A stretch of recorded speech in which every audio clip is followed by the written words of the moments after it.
The Northern Elders Forum expressed regrets over their support for President Bola Tinubu in the 2023 general election and stated that unity and consensus would be prioritized in selecting future candidates. They highlighted a preference for a candidate who is inclusive, less controversial, and aligns with the interests of all regions. Tinubu has faced criticism for his administration's policies, labeled as anti-people, particularly by former Vice President Atiku Abubakar. Despite this, Tinubu maintains optimism about Nigeria's future, citing recent legislation and efforts to address economic challenges. We now have joining us via Zoom from Kaduna State, Abdulazeez Suleiman, who is the spokesperson of the Northern Elders Forum. Good morning, Mr. Abdulazeez. Thank you very much. Morning. Thank you, and let us express gratitude for finding time to join us in spite of your very busy schedule lined out for today.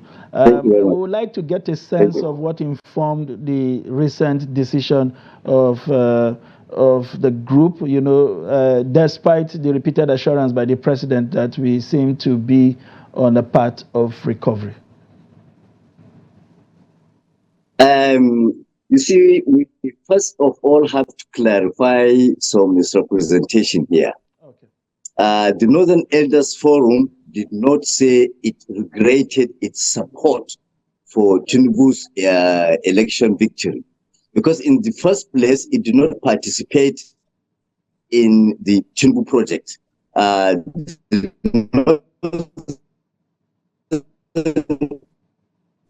Elders Forum was all alone insisting on proper scrutiny of the candidate who has the real grasp of the challenges of northern Nigeria and his plans of how to tackle them.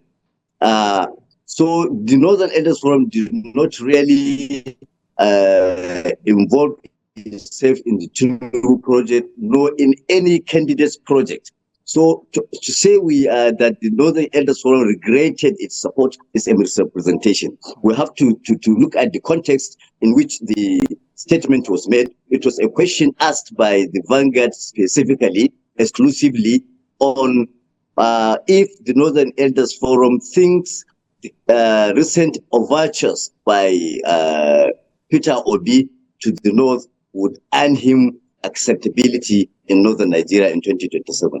And the response was that that would not be enough.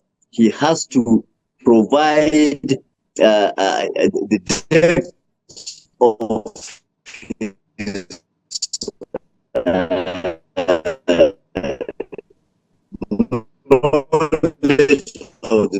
and he has the plan he had to say president will not find it that much easy. He has to undergo that scrutiny because the North made a mistake. That was the word we used, mistake. Right. We never used regret in our statement. I think it's the Guardian editor's experience. Okay. But we never used regret because the Northern Elders Forum has no cause to regret in to regret an action that it was not part of. About. Okay. I did not say we are regretting. We are saying that the North made a mistake by not heeding specifically the council of the Northern Elders Forum that candidates must be scrutinized before they are selected as candidates for Northern Right. Okay. Spokesperson, it does appear that, I mean, as humans, we usually regret the mistakes that we make. So I think maybe the semantics there is the Vanguard's way of, capturing the context of this particular conversation. But it's nice that you're clarifying that, you thought voting in was a mistake instead of regretted voting in because you never campaigned or were part of the Tinubu campaign. For most people, because you also pointed out the Kuriga abductions in Kaduna State, which for the most part, most people think the federal government or the Nigerian military has done a fantastic job in addressing and turning things around with the return of the children just weeks after their abductions? Because in time past, we've seen the Chibok abduction, for instance, back in 2014, is going to clock 10 years in a few days' time. And we've seen the Dapchi abductions. We've seen several abductions in time past. And most people think that the Northern Elders Forum are being too hard on the Tinubu administration that is barely a year in office. Do you think this criticism is unwarranted, given some of the successes we've had recently, especially with regards to security? You see, these criticisms are not only limited to the Northern Elders Forum. These criticisms started about 2-3 months into his administration, not by the Northern Elders Forum.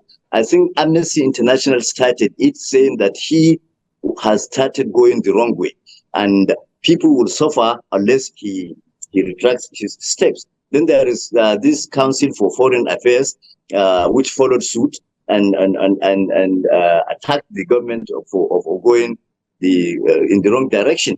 And even before the Northern Elders Forum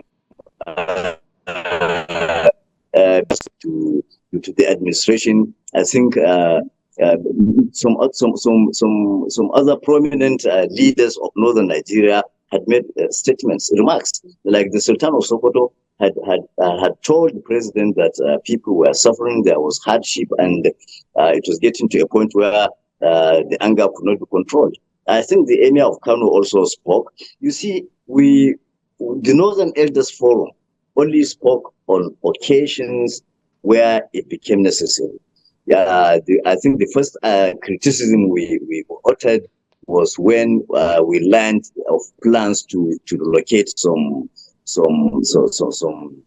departments of the Central Bank of Nigeria and some agencies of federal government from Abuja to Lagos, which we felt suspicious.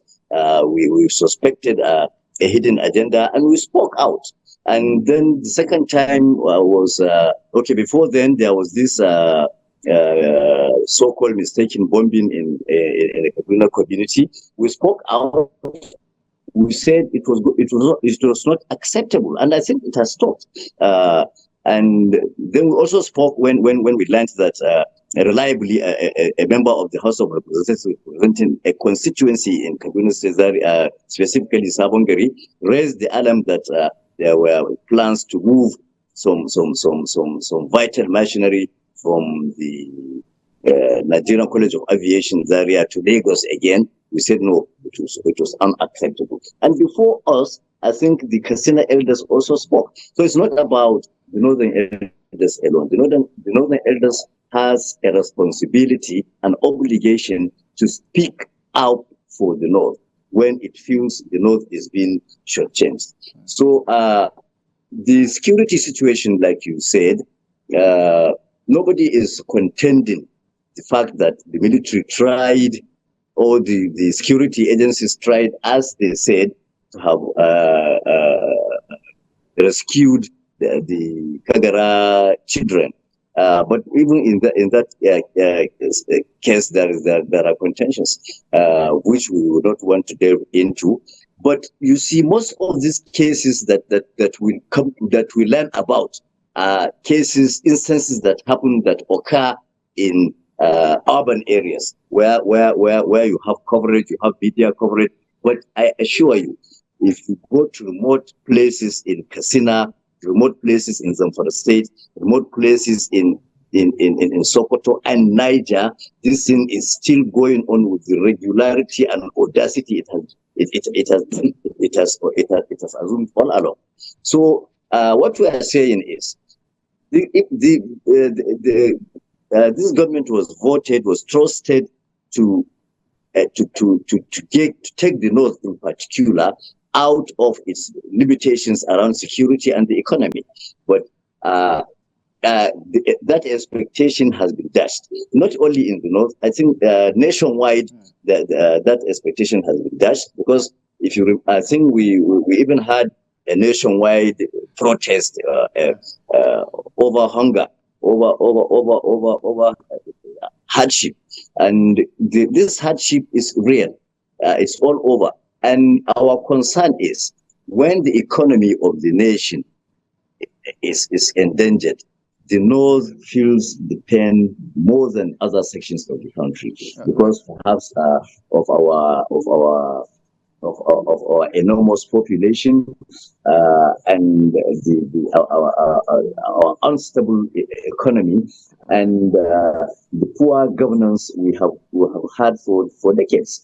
Yeah. So you see, that is why we speak out at the slightest opportunity. Right. Like I said, we did not start it. It was a global organization that raised the alarm initially. I just want a bit of clarification. One, in a way, doubling down on what renowned personalities said, also which is cautioned that, him. do you get a sense that you seem to specific be more critical of this government? And that is what the perception is, that you seem to be more critical of this government because it is coming from the other side of the country. That's one leg of the argument. The second leg is there is also the concern by some other group that you seem to have taken your gaze or focus away from northern governors who at this particular time seem to be focusing spending on things that are not particularly addressing, the difficulty, the hardship and concerns of people in the north. We see how much have been expended, for instance, on sharing of food that we did not see, missed students not being able to go to school, and all of the palliative we hear about by the federal government that doesn't exactly trickle down. How much of accountability do you think we are seeing at the level of the subnationals with the various state governments in the north? You see, it's really a misrepresentation to assume that we are being critical of the government because it's from the other side of the country. That means people are not following our activities. The Northern Elders Forum has been critical of the government of the previous government of President Muhammadu Buhari. It has been so critical that it even went to the point of calling for his resignation. If you remember, it's a record, publicly calling for his resignation, that he has failed.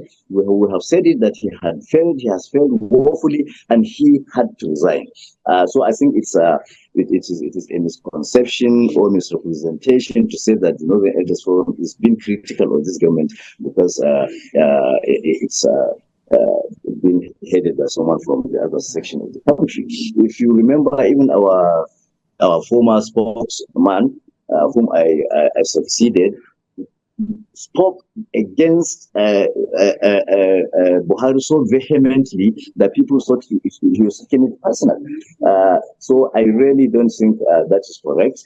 Now, about the northern governors, no one really can blame us for not speaking against the northern governors. We have been speaking against the northern governors. We've been challenging them to unite, to come together, to speak with stakeholders, get good advice on how to move their states forward. We have accused them of not cooperating against this banditry and the security situation. We have accused them severally. We even said they assume they are demigods because they have immense resources in their hands. I remember when I was with the CNG, we even said they are the main problem of northern Nigeria, and we still stand by that. So you see, for someone who is living far away from the effects of this insecurity that we feel, to downplay the efforts we are making, I think we can tolerate that, but we know what we are going through and the efforts we are making. Right. We have not spared anybody. Okay. In what appears to be a counter to your position on the Tinubu administration, in his Eid message that was signed by his spokesperson, former President Muhammadu Buhari, titled that message "Support for Our Leaders," where he's saying it is a vote for a better tomorrow. It is imperative that we stand united in safeguarding the sovereignty and integrity of our nation. But the title itself is quite telling, "Support for Our Leaders." And many are asking, where is the support for the Tinubu administration to get the job done? We know that he has inherited quite a difficult task. It is going to take a lot of doing to turn things around in the country. And there are some who are not necessarily political that think that you're sowing the seed for the next election circle by poisoning the northern population against President Tinubu by stating the support that they gave him, which won him the presidency, as a mistake. What do you say to those people who think that you're already taking a political position or a partisan position by jumping the gun and, you know, saying that the Tinubu administration has failed? Basically, that's another misconception. We have not taken a position. What we are saying is the North will never ever repeat any mistake again. It will have to scrutinize the credentials of any candidate, Tinubu inclusive. We have to. Every candidate has to tell the northern voter the depth of his knowledge of the problems in northern Nigeria and the plans he has for the North. You see, if we say the North made a mistake, we're not wrong, because an elder, Najatu Mohammed, in the build-up to the 2023 elections, told the North and the nation that the candidate then, Tinubu, had admitted to her that he did not have any program for northern Nigeria.